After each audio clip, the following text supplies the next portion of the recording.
लाहौर के इलाके लिटन रोड पर वाक़े रेस्टोरेंट में लूटमार करने वाले तीनों डाकू मुबैना पुलिस मुकाबले में मारे गए।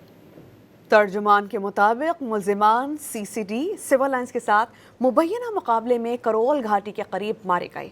मुल्जिमान को साहिवाल और नारोवाल से गिरफ्तार किया गया था। सीसीडी जरा ये बताते हैं कि मुल्जिमान के कब्जे से 12 लाख नकदी बरामद कर ली गई। जेल से रिहाई पाने के बाद मुल्जिम ने अपना नया गैंग तश्कील दिया था। लाहौर के इलाके लिटन रोड पर वाक़े रेस्टोरेंट में लूटमार करने वाले तीनों डाकू मुबैना पुलिस मुकाबले में मारे गए। तर्जुमान के मुताबिक मुल्जिमान सीसीडी सिविल लाइंस के साथ मुबैना मुकाबले में करोल घाटी के करीब मारे गए। मुल्जिमान को साहिवाल और नारोवाल से गिरफ्तार किया गया था।